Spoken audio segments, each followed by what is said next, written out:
இன்னைக்கு நிறைய பேருக்கு கிட்னி ஃபெயிலியர் வருது.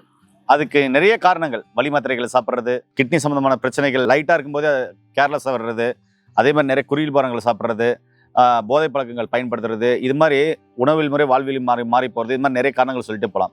ஏன் சிகடி பேஷண்ட்டுக்கு இது மாதிரி பிரச்சனைகள் வருது, கிட்னி ஃபெயிலியர் ஏன் வருதுன்னு தான் சொல்லுங்க.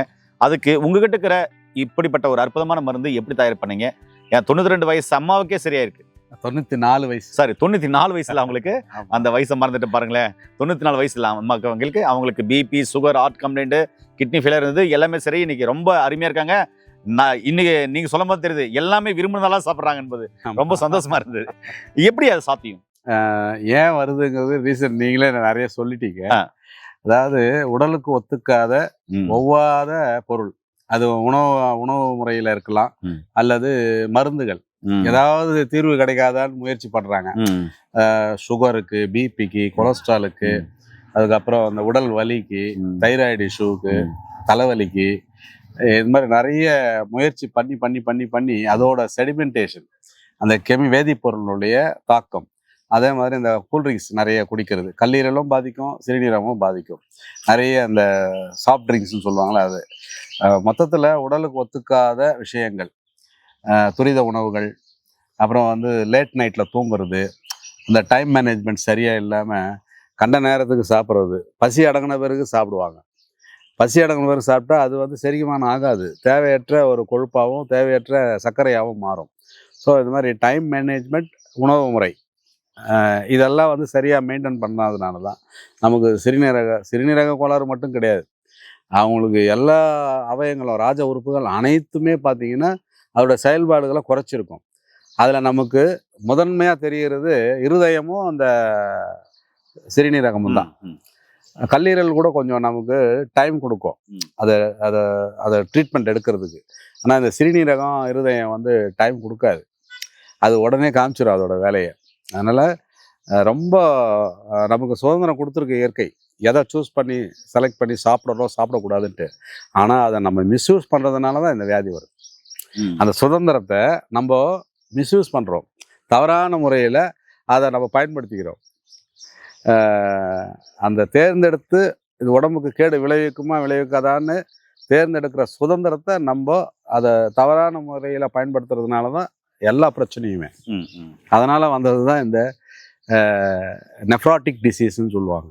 ஓகே, அந்த வடிகட்டுற தன்மையே போயிடும். நம்மளுடைய மருத்துவம் பார்த்தீங்கன்னா ஆமாம், இந்த இந்த இப்போ சொன்ன வழிமுறைகள்லாம் ஃபாலோ பண்ணிட்டு, பத்தியம்னு சொல்லுவோம், இந்த டைம் மேனேஜ்மெண்ட்டும் ஒரு பத்தியம்தான், இந்த உணவு முறை கட்டுப்பாடும் ஒரு பத்தியம்தான். அதெல்லாம் ஃபாலோ பண்ணிக்கிட்டு கூட இதை எடுக்கும்பொழுது நம்ம இப்போ அந்த 94 வயசு இப்போ அம்மாவுக்கு நம்ம காமிச்சோம், 8 நாளில் ரிசல்ட். 8 நாள் அதிகபட்சம். 8 நாளில் அந்த கை கால் வீக்கம், தலை வீங்கி போனது, அந்த உப்போட அளவு குறைஞ்சது 8 நாளில். ஆனால் அவங்க பத்தியம், கடும் பத்தியம், நம்ம சொன்னதாக ஃபாலோ பண்ணாங்க. 8 நாளில் அந்த ரிசல்ட்டை காமிச்சோம், எழுப்பி உட்கார வச்சோம். அதை எல்லாரும் ஆல்ரெடி பார்த்துருப்போம், நம்ம வீடியோவில், காணொலியில் போட்டிருக்கோம். அதை அந்த மிராக்கிள பண்ணது இதுதான். ஆமாம், 94 வயசு அம்மாவுக்கு கால் வீங்கி இருந்தது, வயிறெல்லாம் வீங்கி ரொம்ப எங்க வெடிச்சிருமா அப்படின்னு சொல்லுவாங்கல்ல, அப்படி இருந்தது. அதெல்லாம் heart complaint, kidney failure, sugar, BP, ரத்தம் கம்மியா இருந்தது, இவ்வளோ பிரச்சனைகள் இருந்தது. 8 நாள்ல அந்த அம்மாவை சரி பண்ண ஒரு அற்புதமான மருந்து தான் இது. ஐயா, கிட்னி ஃபெயிலியர் உள்ளவங்க இது எவ்வளவு நாள் எடுக்கலாம்? டயாலிசிஸ் பேஷண்ட்னா அதை விட்டுறக்கூடாது உடனே. ஏன்னா டயாலிசிஸ் பண்ணிக்கிட்டு நம்ம இது வந்து ஃபுட் சப்ளிமெண்ட் மாதிரி தான். ஒரு உணவு சத்து குறைபாடுன்னா என்ன பண்ணுறோம், ஏதாவது சத்துள்ள ஆகாரமாக செஞ்சு சாப்பிட்றோம். அந்த மாதிரி ஒரு சத்துக்காக சாப்பிட்றதா நினச்சிக்கிங்க. இது மருந்து கிடையாது, சத்துக்காக சாப்பிட்றது. குறிப்பாக அந்த சிறுநீரகத்தை சரி பண்ணக்கூடிய சத்து பொருள் இருக்குது.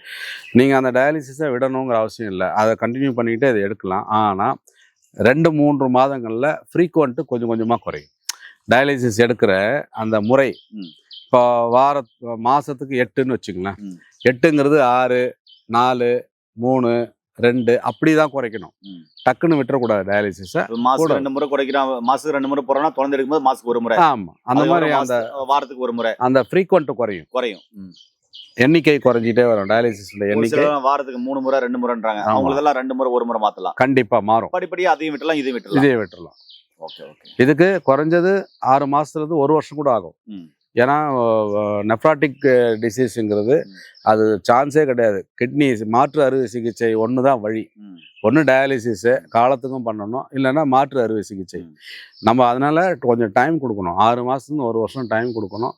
நல்லா இம்ப்ரூவ்மெண்ட் ஆகும். இம்ப்ரூவ்மெண்ட் ஆக ஆக கொஞ்சம் கொஞ்சமாக அந்த டயாலிசிஸ் குறைச்சிக்கிட்டே வந்து நிப்பாட்டலாம். ஏனே உங்களுக்கு கிட்னி ஃபெயிலியர் இருக்கா, இல்லை உங்களுக்கு தெரிஞ்சவங்களுக்கு யாருக்காவது கிட்னி ஃபெயிலியர் இருந்தால் இந்த வீடியோவை உங்களுக்கு ஷேர் பண்ணி விடுங்க. கிட்னி ஃபெயிலியரா பயப்பட வேண்டாம். சித்த மருத்துவத்தில் அற்புதமான சிகிச்சை இருக்கு. கண்டிப்பாக எடுத்து சரி பண்ணிக்கலாம். மீண்டும் இன்னொரு அருமையான பதிவு சந்திக்கலாம். நன்றி, வணக்கம். வணக்கம் ஐயா. வணக்கங்க ஐயா.